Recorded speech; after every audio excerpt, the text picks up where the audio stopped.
What's going on, everybody? Welcome to what might be the single most fun week of the NFL season, the divisional round. 4 games, perfect 4-game DFS slate spanning the 2 different days.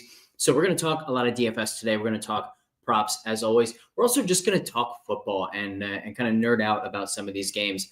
As I said, one of the most fun weeks, both as DFS players, as bettors, but also just as fans of the NFL. So let's jump right in, and we're going to start with the Kansas City defense, because a lot of the time, all I get to do is report stats.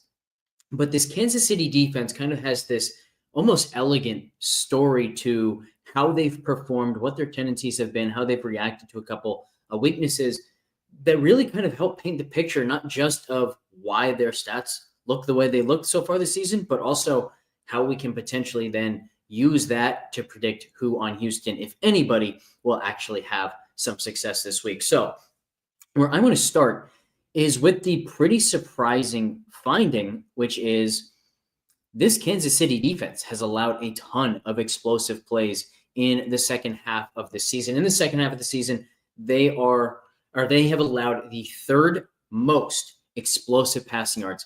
On the year, they're still 12th in defensive DVOA. So this is like a very second half of the season type thing. They've also allowed the 4th most deep passing yards, so completions over 20 air yards. They've allowed the 6th highest explosive rush percentage and the 7th highest rushing success rate. So everything about their defense has trended down. Now, my initial thought was, okay, maybe this is just the Kansas City Chiefs getting bored of the regular season and just waiting to turn it on in the playoffs. And I think that there's probably some of that, which is not necessarily an effort thing. It's also just a play calling thing. And maybe Spagnuolo kind of saving some of his best game plans and some, confusing looks that he doesn't want to put on tape for the playoffs. That's possible. It really is. But there's also an element of, and I actually spoke with Sam McDowell. Shout out to you, Sam.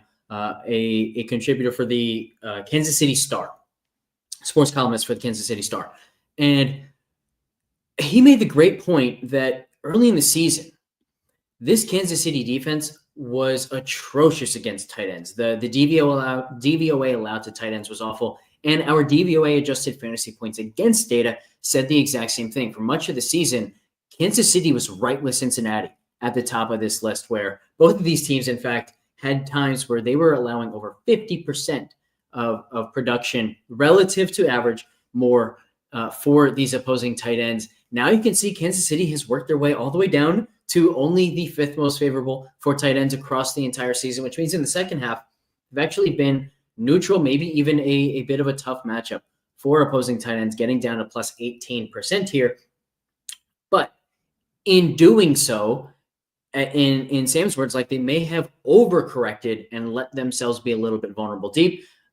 And another explanation there is that they also may have just have some personnel issues that it took teams a little bit of time to actually realize were vulnerabilities in this Kansas City defense, because for so many years now, we've kind of just gotten accustomed to those areas of the field being no-fly zones against this Kansas City team. So all of that is to say, I do think it's still a pretty good matchup for Dalton Schultz. It might be a good matchup for Nico Collins, but let's also remember, like the last time these two teams met, we actually did see Kansas City have a lot of success down the field. It was Tank Dell who had most of the success. Dalton Schultz also had a nice game, 45 yards and a touchdown. Nico Collins was kind of held in check to some degree, but there's no Tank Dell, so all bets are off in that regard.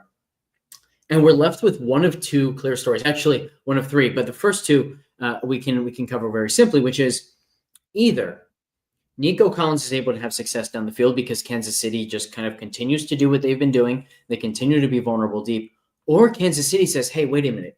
You know those adjustments we made that haven't really worked out because we become vulnerable deep? Let's just get rid of those and let's just play defense the way we came into the season playing it, preventing those explosive plays. And yeah, we might give up some chunks to Dalton Schultz, but Dalton Schultz is not going to win this divisional playoff game. So I think as they saw last week, as we saw last week, the path to offensive success for Houston is getting the explosive plays to Nico Collins. If Kansas City can take that away, they probably win this game fairly easily. which means my best prediction for how this Houston offense performs or where they find production is through Dalton Schultz more so than Nico Collins. The one aspect that actually makes me think Nico could have success here, Kansas City's also allowed the fourth most explosive yards against play action. And that to me is meaningful because it also tells a similar story as the rushing, which remember, sixth highest explosive rush percentage, seventh highest rush success rate allowed, but they haven't allowed a ton of explosive rushing yards. And if you look at the adjusted line yards table and you take a look at, in fact, let's go and do exactly this. If you look at how they have performed against the run defensively, you'll notice that they don't allow a ton down the field. So here's Kansas City, 16th in adjusted line yards, but second in second level yards allowed, second in open field yards allowed. In other words, the explosive runs are 10 yards, 12 yards, 14 yards. They're not 20 plus yarders, 30 plus yarders. No one's getting out into the open field and going all the way.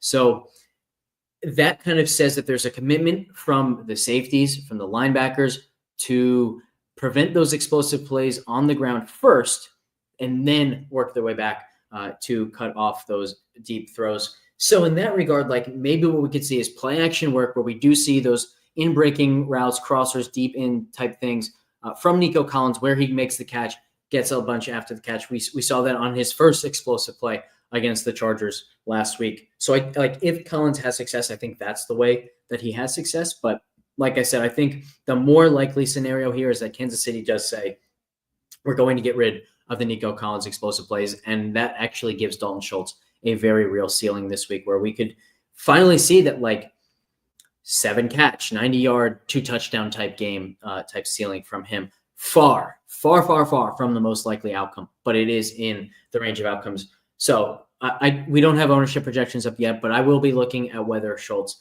is low owned. And if he is, definitely going to have some interest there. But the other big part of this matchup is the blitz. So we know that Kansas City likes to blitz. They always like to blitz. What we maybe didn't know coming into the season was just how bad this Houston team and CJ Stroud would be against the blitz. So let's now take a look at the DYAR for all quarterbacks against the blitz. So I'm going to go advanced filtering versus blitz. And I promise you, you don't realize just how ugly it has been this season. We can sort by negative DYAR, and you see only 5 quarterbacks were worse this year against the blitz than CJ Stroud. Anthony Richardson, Drew Lock, Spencer Rattler, Drake May, and Deshaun Watson. Not exactly a list of quarterbacks you want your name to be a part of. Spagnuolo knows this. It's why he blitzed CJ Stroud 42% of the time the last time these teams played. But will we see that same thing? We can get we can get really granular here and have some fun with this data. We only have 4 games to cover, so we're going to go a little bit deeper than we usually do on this show. Typically, you guys probably have noticed this. I don't like to do a ton of analysis like, hey, what happened the last time these teams met? Reason being, when you get into such small samples, you get some really weird stuff, and you can get some really weird results that are not at all predictive of what's going to happen the next time. But we can do our best to look at the results and kind of figure out what is most likely to happen, not necessarily because the results were exactly what they were, but maybe there are some underlying metrics or using the data to maybe predict what the coaches are seeing on film, right? Like I'm not going through the all 22 film, but a lot of the time you can see through the data what they're seeing on film and react that way. So let's do exactly that here. We're going to go to week 16, which is when these teams played. Let me just double check that. I believe that's correct, but I'm working on memory here. So I want to make sure I'm not looking at the wrong data all night long here. So let's see here. We had CJ Stroud played Kansas City in week 16. So week 16, and I want to look at pressure. Actually, you know what? Let's go to efficiency first. And remember, we this is a different one. So yeah, we have blitz set to true, and we can take a look at just this Houston team. So this is what Houston's offense did in Week 16 against Kansas City. Against the blitz, they were actually quite good in this week. You can see they had positive DVOA, plus 27. Defense adjusted yards above replacement, 14.4% DVOA. That is pretty strong. And it's also a lot better than how they fared when Kansas City did not blitz, which we can see by turning the blitz to false. Negative 32 DYIR, negative 38% DVOA. Both turnovers, both picks came against no blitz rather than coming against the blitz. Now, there can be some element that we don't see here, like CJ Stroud was afraid of the blitz, or he thought a linebacker was blitzing because they blitzed so much. He threw an underneath route, but that guy wasn't blitzing. He was actually dropping into coverage, gets the pick because of how much they were blitzing. So it's not like we could at any point say, hey, I think they were so much better. Kansas City's defense did so much better when they didn't blitz. They won't blitz. It's entirely possible that they performed the way they did when they didn't blitz because of how much they were blitzing. But there's more to the story here, which we will see with the pressure stuff. So now let me get rid of that filter. And I want to take a look. They had 1 sack each when blitzing and when not blitzing. But look at the total time to pressure. 2.29 seconds is extremely, extremely quick. Basically, it means they were getting pressure to CJ Stroud in a hurry, but the total time to throw, 3.05, is a lot. Which kind of says to us that CJ Stroud was doing a good job of extending plays. Now, let's get that filter back on. Let's first go to false. We'll see when they didn't blitz, total time to pressure was high. 2.8 seconds total time to throw, actually a little bit less than overall at 2.98. And these are very close together. So here, CJ Stroud wasn't extending the play. He didn't have to. He had plenty of time in the pocket. It's actually surprising that he did as poorly as he did through the air given the fact that he had so much time. But look what happens when we turn that blitz filter back to true. 1.73 seconds is insanely fast when it comes to generating pressure. And I've never seen a disconnect like this. 1.73 seconds time to pressure, 3.15 time to throw. And remember, this is only 1 sack. So sometimes you would see this because the pressure is getting there, he's getting sacked, and there's no throw on that play. So the time to throw would just be like a bunch of plays where he actually did get a throw off.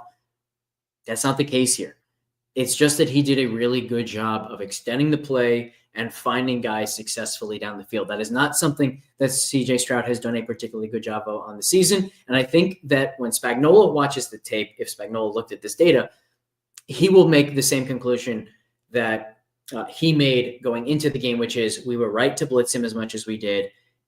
Over time, blitzing him like crazy is going to work. If we're creating pressure this quickly, especially now with no Tank Dell, if you take Nico Collins out and you get pressure this quickly, you're going to have success against CJ Stroud. We have seen that all season. So I do expect another very blitz-heavy approach from Spagnuolo. And I think that this Kansas City defense is going to show up, and we're going to be reminded, hey, you know what? This is a very, very formidable team once we get to the postseason, as has kind of always been the case in the Mahomes and Andy Reid era. And it's probably going to be a very strong defensive performance against this Houston team. But again, if Houston has success, almost certainly through Nico Collins, through Dalton Schultz. I expect very little from Joe Mixon, as we can see in the DVOA adjusted fantasy points against data. Kansas City, just an unbelievable defense when it comes to preventing running back production, negative 26%. Is that the best? Yeah, that is tied with Philly for the worst running back matchup. So that pretty much covers everything on the Houston offensive side. Oh, one other thing here. Sometimes when you see a big change in performance throughout the season, you can see a big change in tendency. It's not the case here with Kansas City. They have the highest too high rate in the second half of the season, 5th highest man rate, 5th highest splits rate. All three of those very much in line with what they did throughout the season. It's just how they play defense. Lots of too high, lots of man, and lots of blitzing. And there's also like a bunch of disguise in there, just Spagnuolo doing Spagnuolo things. So really no noteworthy things in that regard. The fact that they play a lot of too high, bad for Nico Collins, good for Dalton Schultz. The fact they play a lot of man, good for Nico Collins, bad for Dalton Schultz. I kind of think those are just a wash, which is why I almost didn't even mention them. It's mostly just about the way they approach this. Are they trying to take away the explosive play, leaving themselves vulnerable to the tight end production they were beaten so badly by early in the season? Or do they just continue to do what they've been doing, continue to bite on play action in order to take away the running game, which they obviously have continued to do here at negative 26%, in which case we actually could see some chunk plays for Nico Collins. In the prop market, that's not super helpful, and it's why I actually don't have a lean on anything for either Nico Collins or Dalton Schultz. On the DFS side of things, it means we go where the ownership doesn't go. If ownership is really low on Nico Collins, he becomes a great play. If ownership is really low on Dalton Schultz, he becomes a great play. And if either of them are chalky, probably a good fade. So that covers it for the Houston offense and the Kansas City defense. On the other side of the ball here in this game, Houston does not like to blitz. 6th lowest blitz rate. They allow a lot of yards after the catch. That was kind of one of the reasons why we weren't super high on the Chargers last week here on this show. McConkey obviously gets that really long touchdown all after the catch, just kind of on a fluke play. But for the most part, they don't allow deep passes. They do allow explosive passes because a lot of those explosive plays are coming after the catch. No explosive runs allowed. They do allow scrambles. So actually, Kansas City does as well. Both of these quarterbacks, I do have a bit of a lean on the over rushing, maybe a little bit more so for CJ Stroud. But it's tough because I think one thing we saw in the last game was Stroud got out of the pocket, he scrambled, he extended plays, and then threw the ball downfield. I do think that Kansas City will have a game plan to kind of make sure that that doesn't happen. They contain him a little bit better this time around. Whether that means they're containing him by flushing him forward to make sure when he scrambles, he runs instead of throws, or whether they're containing him by keeping him in the pocket, it's a bit of a tough call there. So I think you can just lean into the fact that they have allowed a bunch of scramble yards in the second half of the season. And mind you, that is against some really not scramble heavy quarterbacks. That's against Aiden O'Connell. It's against Russell Wilson, CJ Stroud, as I mentioned, Jameis Winston, Justin Herbert, Bryce Young. So it's not like they're up there near the top in scramble yards allowed in the second half of the season because they played Lamar Jackson a couple times or Jayden Daniels. They're up there because they've just been bad against scrambles. But Houston, same way, allow a lot of scrambling. We know Mahomes really turns that part of his game on in the playoffs. They've allowed the second highest rushing success rate in the second half of the season, but like Kansas City, they're not allowing the big play. So they're not allowing a lot of explosive yards. It's just a high explosive rush rate, or in this case, a high rush success rate. By DVOA adjusted fantasy points against, they are a difficult matchup as well for running backs. I kind of expect Kansas City to just say, we don't even need to try to run the ball here. Let's just throw it. We saw they looked a hell of a lot better once they got Hollywood Brown back. It seems like he just makes the whole offense work. I think they're going to have a very, very high pass rate here. And they've allowed a lot more production to wide receiver 2s and wide receiver 3s than wide receiver 1s, kind of neutral for opposing tight ends. Who is the wide receiver 2, wide receiver 3? Probably Hopkins and Hollywood Brown at this point, with Xavier Worthy as the wide receiver 1. But I kind of think that those receivers almost don't even belong in these types of buckets. The fact that they're allowing so much yards after the catch, I do think favors Hollywood Brown and Xavier Worthy the most. So much of Worthy's targets are kind of designed to get him the ball quickly, let him do his thing after the catch. Saw very similar usage for Rashee Rice when he was healthy. And we'll see kind of a mix of who's actually in that role. When Hopkins came to town, the expectation was Hopkins was going to have that role. It's kind of been anything but for Hopkins, but he does still have some pretty efficient numbers in the passing game, so I wouldn't rule him out. On the DFS side of things, it's really interesting now for this Kansas City offense because they actually have 4 guys who can really produce and hit a ceiling. We've seen the ceiling for Xavier Worthy a bunch lately. We've seen the potential for the ceiling for Hollywood Brown in the sense that his yards per out run and targets per out run numbers have been enormous. and we can see the explosive play potential for him. Kind of expecting him to have a much bigger role here now that we've gotten to the playoffs, and they wanted to ease him back coming off that long absence, but they don't need to do that anymore. So obvious ceiling for him. And then there's even a bit of a ceiling for DeAndre Hopkins in the fact that he's been a red zone monster for them. So he's probably not going to have many explosive plays. He's probably not going to have a 10, 12 target game, but 5 for 60 yards and 2 touchdowns, well within Hopkins' range of outcomes. And of course, Travis Kelce has a ceiling as well. So that makes you think like, all right, I want to just stack Mahomes and I want to at minimum double stack him, but you certainly can triple stack him. The problem is, can Mahomes keep up with the upside of Jayden Daniels against Detroit or Jalen Hurts, Josh Allen in potential shootouts as well? So I'm not super into the Mahomes stack, but I will be surprised if I don't have one of these Houston pass catchers in both of my lineups this week. I say both. Usually I'm a single entry guy when I have 2 tickets in the 5-5-5 this week. So I know I'll be building 2 lineups, and I'll probably have a Kansas City guy in both. If I had to guess right now, I would say I go 1 lineup with Hollywood Brown, 1 lineup with Xavier Worthy, but that could certainly change. I think that covers it for the first game. So let's move on to Washington and Detroit. Let me see if we've got any comments here.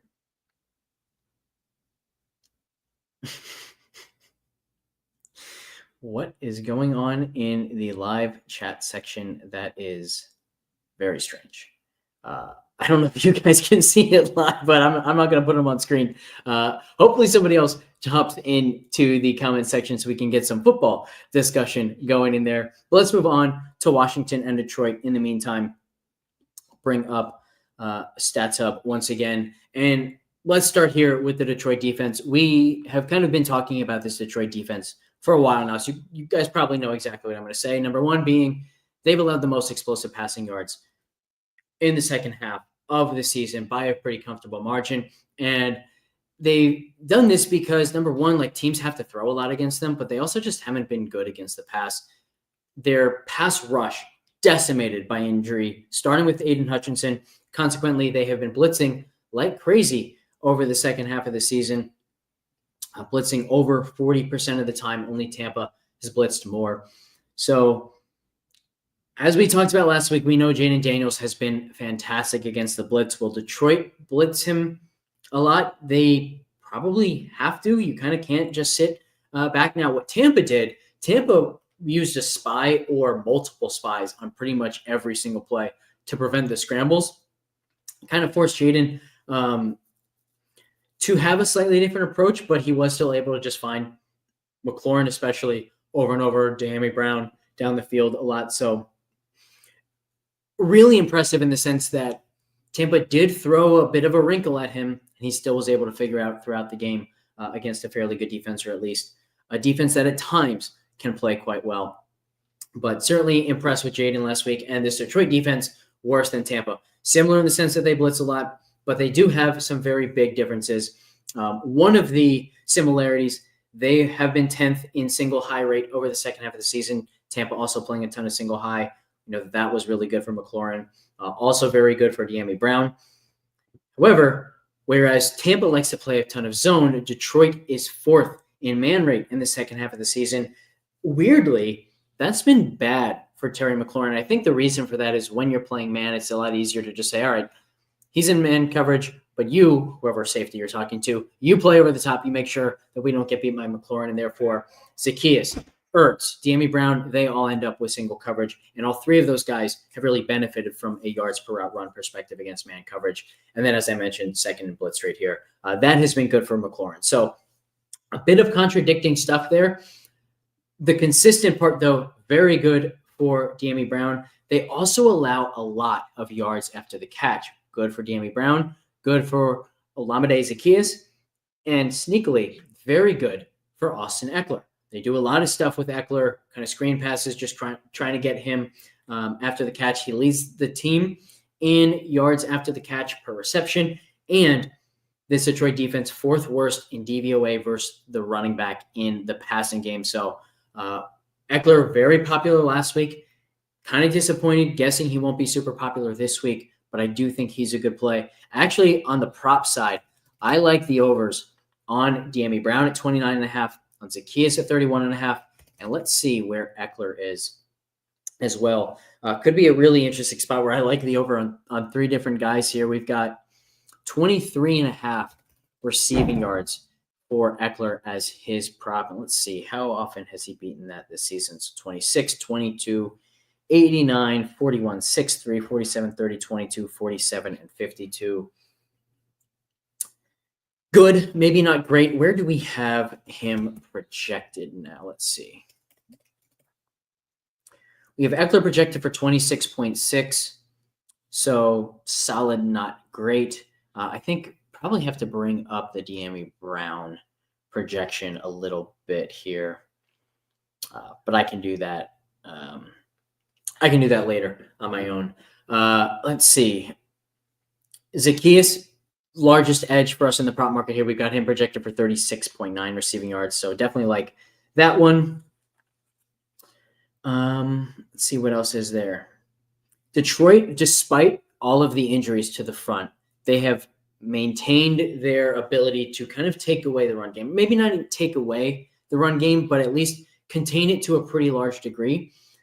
I think, as we saw last week, Washington will be pretty content to just say, you know what, we've got a superstar in Jayden Daniels. Let's just put the ball in his hands, let him do his thing. We don't need to force too many runs. We did see them try a little bit last week. If you were listening on the broadcast, they made the point that Dan Quinn was very aware of the fact that Tampa has kind of dominated time of possession a lot throughout the season, and Detroit tends to do the same at times. So they wanted to run the ball at least a little bit so that they could eat into that time of possession advantage. I think we might see the same against Detroit, and maybe they'll be able to run the ball a little bit more. But it was a rough go on the ground last game for them. Detroit does not have the same caliber of run defense as that Tampa Bay team, but I think we will still see them really lean into their superstar rookie quarterback. On the DVOA adjusted fantasy points against side, good matchup for wide receiver 2s and wide receiver 3s, bad matchup for running backs and tight ends against this Detroit team. Let's see here. Other side of the ball. Washington, first in man coverage rate, fourth in blitz rate, as you can see here.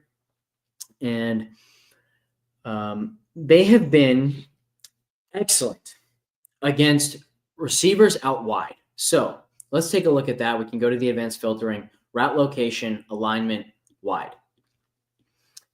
With Lattimore back, I think that will be even more pronounced. Not necessarily last week. Mike Evans was quite good, but Detroit doesn't have a Mike Evans who can just kind of physically dominate Lattimore in that one-on-one coverage. But this to me is super interesting. So if we look at, I want to look at EPA allowed out wide. I'm going to sort ascendingly so you can see Washington has been second best in this regard. They're just not allowing much at all. You can see similar effect here in yardage, seventh least receiving yards allowed out wide. You might think, and this is the reason I bring this up, you might think that that is very good for Amon-Ra St. Brown, right? He's the slot receiver for this team, right? Turns out, not so much. So let's take a look throughout the season at the Detroit Lions receivers. And we can now do this, by the way, just with this coverage tab, or with this alignment tab, sorry, and really kind of answer this very quickly. And so I'm going to sort by, or filter to just Detroit. You can see St. Brown has been out wide 46% of the time, in the slot 51% of the time. But look at this, out wide, 3.2 yards per out run, in the slot 2.0 yards per out run. So actually far worse for him. Fairly neutral for Jameson Williams, 1.8 slot yards per out run, 2.2 out wide. Now he is out wide more often than he's in the slot. So like this is also not good for him. It doesn't really point to anybody, but the fact that Washington plays so much man coverage and the fact that Washington blitzes a lot, both are great for Jameson Williams. His splits in both have been really good. We can look at the coverage stuff here. So man yards per out run, you can see pretty neutral for St. Brown, 2.6 versus 2.5. But Jameson Williams from 1.9 to 2.3 against man coverage, that is pretty significant. So definitely think this is a good spot for Jameson Williams.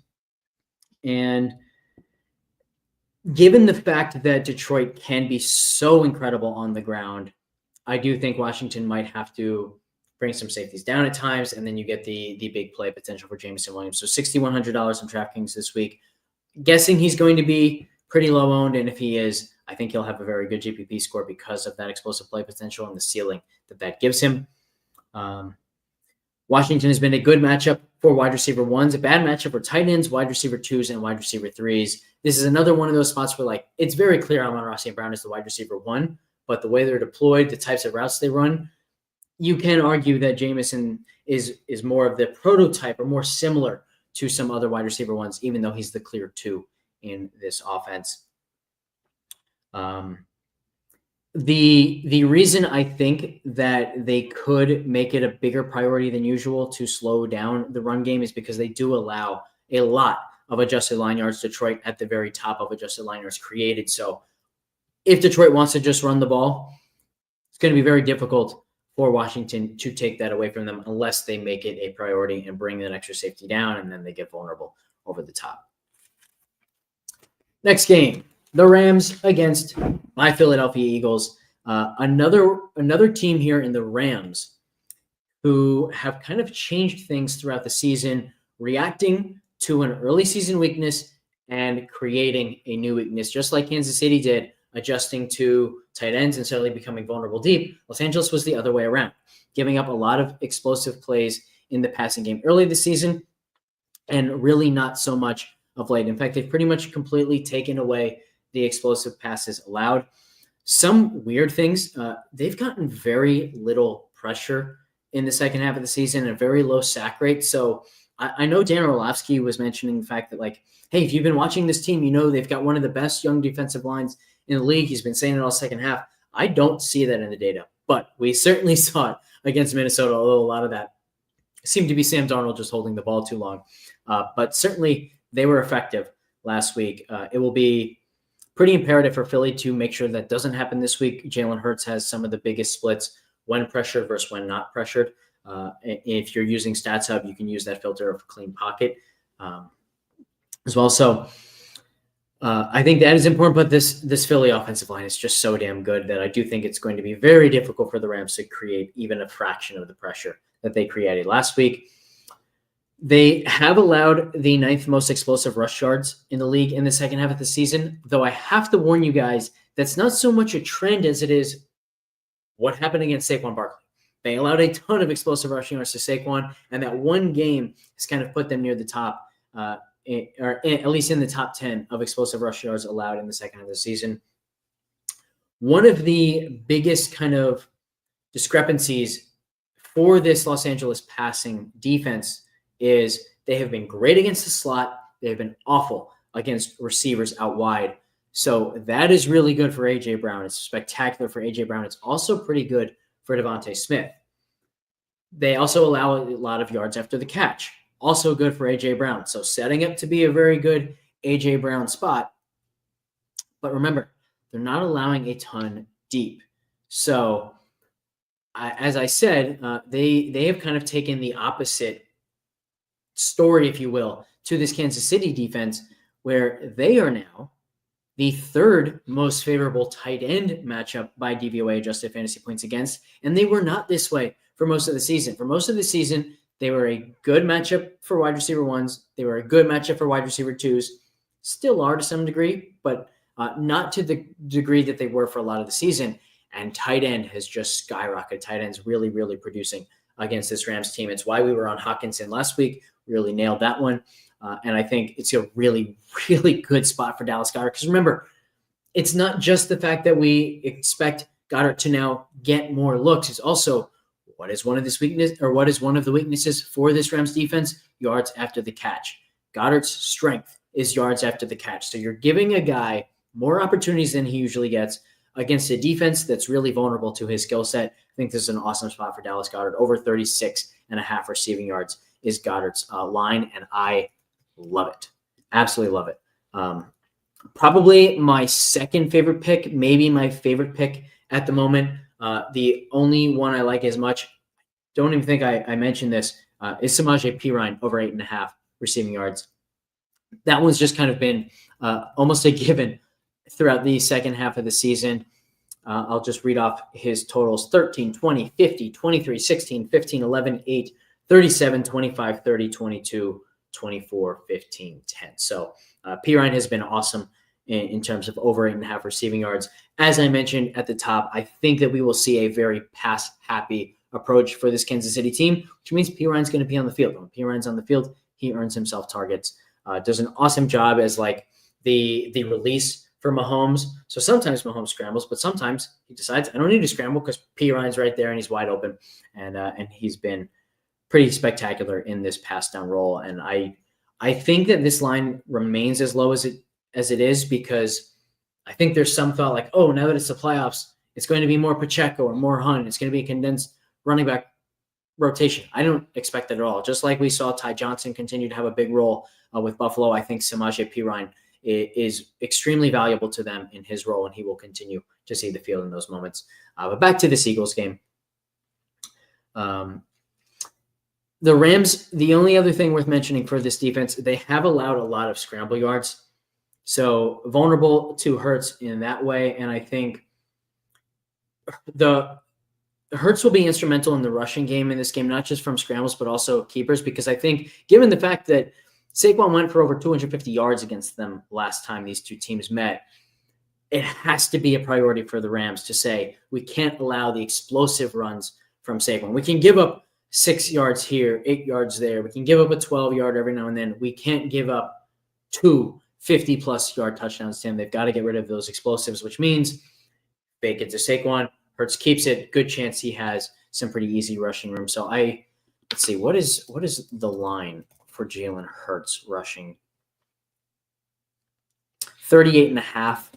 I think I'm a fan of that one as well. I'm probably more of a fan of that than any of the rushing numbers for Saquon Barkley. 6 for 36 against the Packers for Hurts, but 3 for 41 against Washington, 45, 59, 39, 39, 56, 67. So this is already a number that he's hit pretty consistently over the second half of the season. And like I said, I think this matchup will really bring out that aspect of Hurts' game.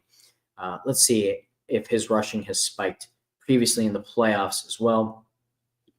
Not last year, just 1 for 5. That was a very odd game, though. But 15 carries for 70 yards against the Chiefs, 11 for 39 against the Niners, 9 for 34. So at the very least, the attempts in the playoffs have certainly gone up.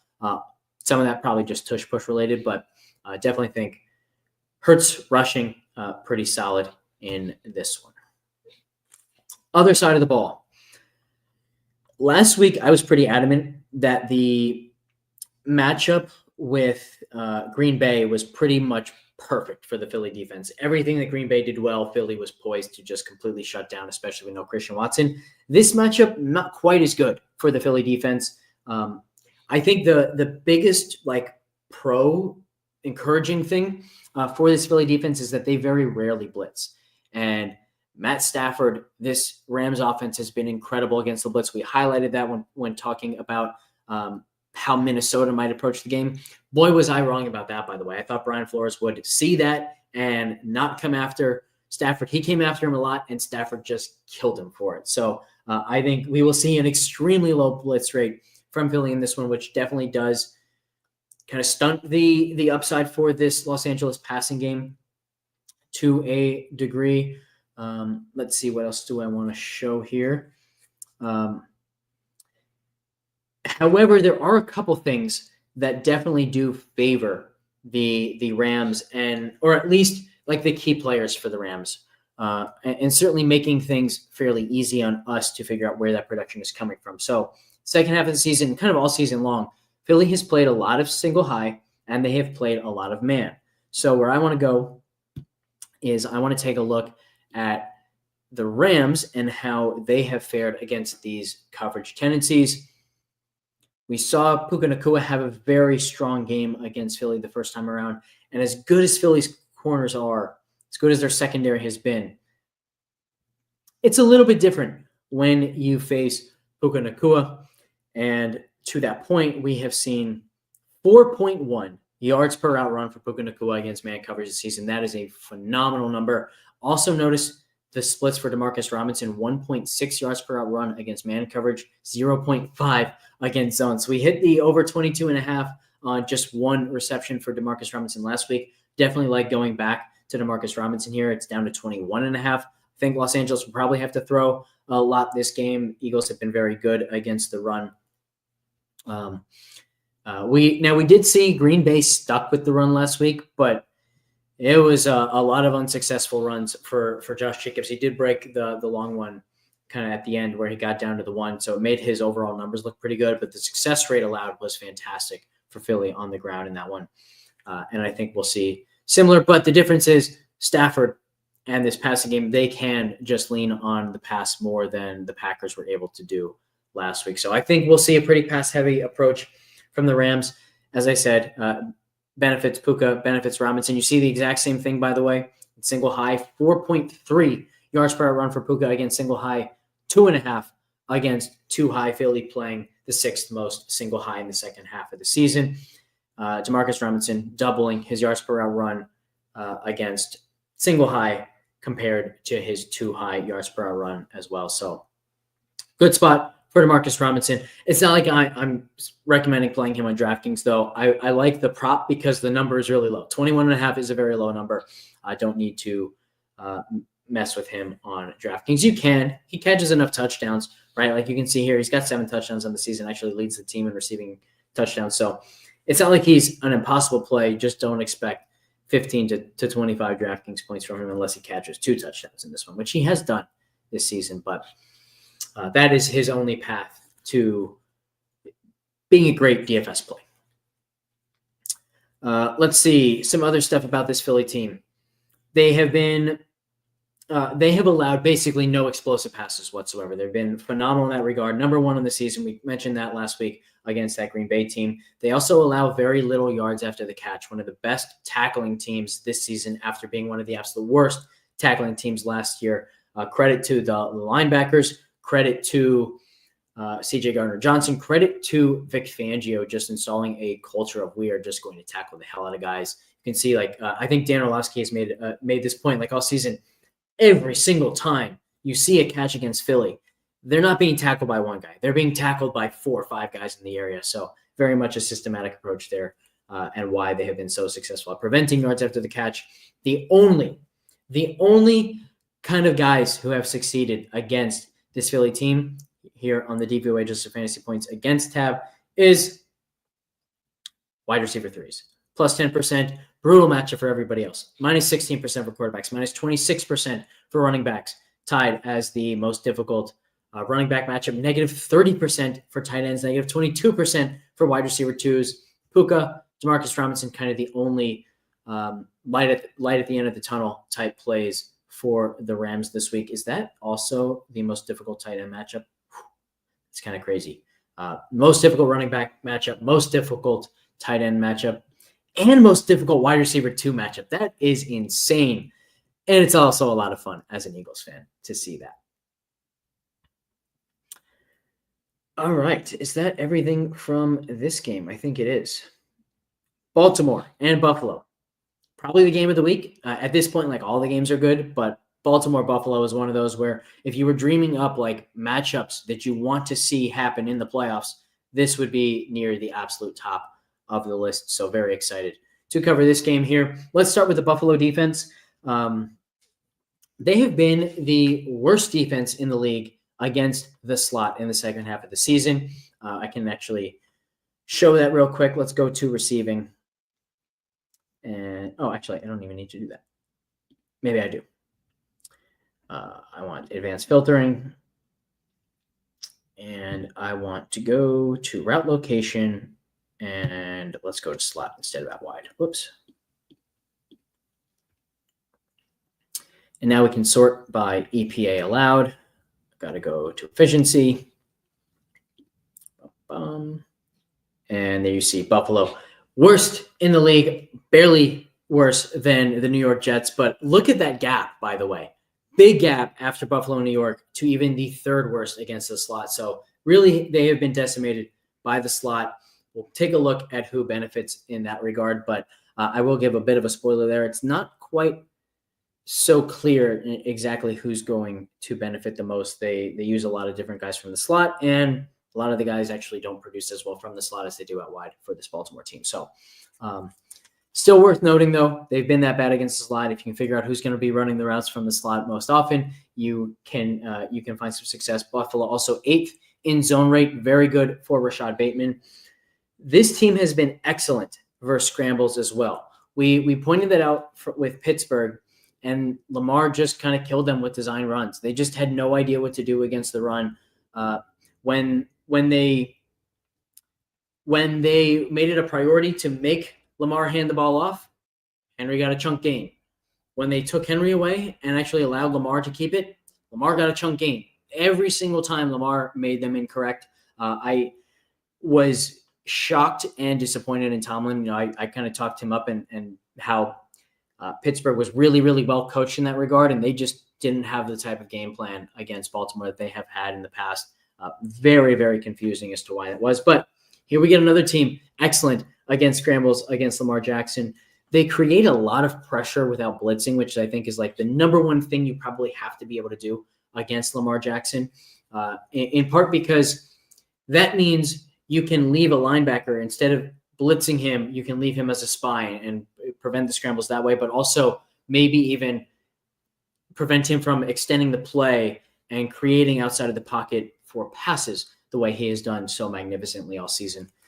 So this Buffalo defense may be a little bit more geared to slow down this Baltimore offense than most other teams remaining. But despite getting as much pressure as they're getting, they're not getting a ton of sacks. So let's go take a look at that aspect as well. Let me get rid of this route location filter. We can go passing, pressure, and you'll see from a pressure rate standpoint, quite good. 5th in pressure rate, and yet adjusted sack rate, they are nowhere to be seen. Way down at 27th, just a 5.3% adjusted sack rate. So they're going to have to actually get home to really make those pressures count. But pressure can still be disruptive enough that it's a good thing that they're getting that much pressure, even if they're not getting home. And let's see. DVOA adjusted fantasy points against perspective. They are a good matchup for wide receiver 1s, wide receiver 2s, and running backs.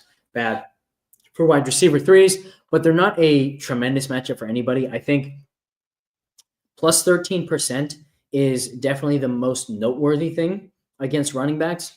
For one thing, that's actually the 3rd most favorable matchup for running backs in the entire league. Plus 13% seems like a pretty low number to be the 3rd best, but I think that's largely because the running back position and how you quote unquote defend the running back from a fantasy perspective is just what kind of game scripts are you producing. And so Buffalo being as good as they are, consistently putting running backs in negative game scripts, the fact that they're plus 13% is surprising. And it means that when you actually see a matchup where they're not so likely to have the opponent in a negative game script, it's probably an even better matchup than the DVOA adjusted fantasy points against data suggests. So I do think this is a smash spot for Derrick Henry.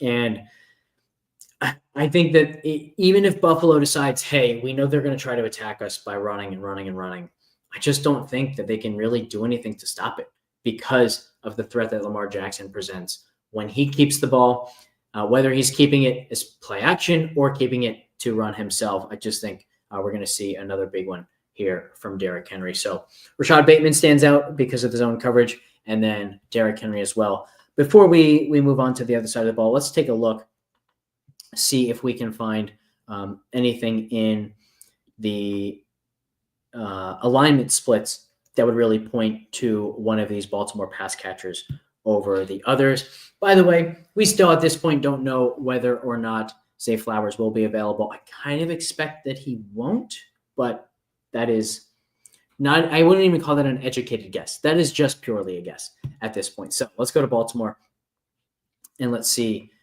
I want alignment, not coverage here.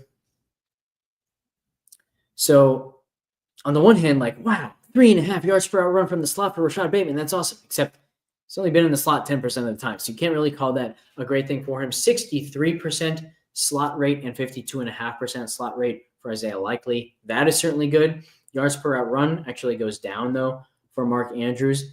Not compared to, even So yeah, not compared to his inline tight end, just traditional tight end position yards per run. So best from the slot, better from the slot.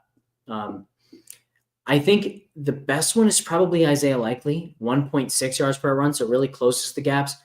Not good inline, really doesn't line up there at all. 14.5% out wide. Where are his other? Oh, off. Okay. Off the line. That's interesting. So 27.6%, 2.3 yards per out run there. I think certainly if there's no Zay Flowers again, we will see a ton of 12 personnel, even some bigger alignments like we saw last week, where they just decided, you know what, we're just going to be bigger every single play, and we're going to dominate that way. And they did. I think we could see a very similar approach this week. So I definitely give the edge to these tight ends. Likely looks quite good, especially if he's going to be on the field more. But I also think that if Derrick Henry is having the success that I expect him to have, they're just not going to have to throw the ball a ton. So I think similar to last week, we probably won't see any big receiving performances from Baltimore for that reason. Other side of the ball, we can mention it over and over and over again, and it's still worth mentioning, still pretty fascinating. Just what an incredible turnaround this Baltimore defense has had in the second half of the season. They are pretty much elite everywhere. They're great against the slot. They're great against out wide. They don't allow any explosives either in the running game or the passing game. And they do it despite playing the eighth most single high. So even though they're playing that much single high, they're just not allowing any explosives in the passing game. Credit to Kyle Hamilton for that. They allow a low rushing success rate. Like, they're just awesome in every way. They're good against scrambles. They're creating a lot of pressure without blitzing. And unlike the Bills, they're getting there when they get pressure, right? So here you can see second in adjusted sack rate, and I think they were sixth, only behind Buffalo, or right behind Buffalo in pressure rate. Yeah, so they're getting pressure without blitzing. You can see here blitz rates. These guys both not a ton of blitzes from these guys. 22nd most blitz from Buffalo, and then the 24th highest blitz rate from Baltimore. So getting pressure without blitzing, getting home when they get pressure. I think a lot of that is they have been in some really good game scripts where they just know the opponent has to throw, and they're able to tee off with that pass rush. Let's see. To this point, even as they have gotten a lot better as a defense as a whole, they have remained the number one matchup for opposing wide receiver ones. A little bit kind of iffy, though, who is actually the Buffalo wide receiver one. Is it Khalil Shakir? He's number one in, he's going to almost certainly have the highest target rate, or at least he has the highest expected target rate. He's number one in the sense that he has the most kind of routes designed specifically to get him the ball, but he's not doing anything down the field. And that's kind of a necessary part of being a true wide receiver one. Amari Cooper has that kind of route distribution as is Keon Coleman, but they don't get targeted enough to be considered a true wide receiver one. So I don't even know who benefits from that. Plus 10% for opposing tight ends, like that, I guess, is a good spot for Kincaid, but they've been a lot better against tight ends. Like, there was a time this season where they were plus 25%, plus 30%. So they've also gotten better against tight ends.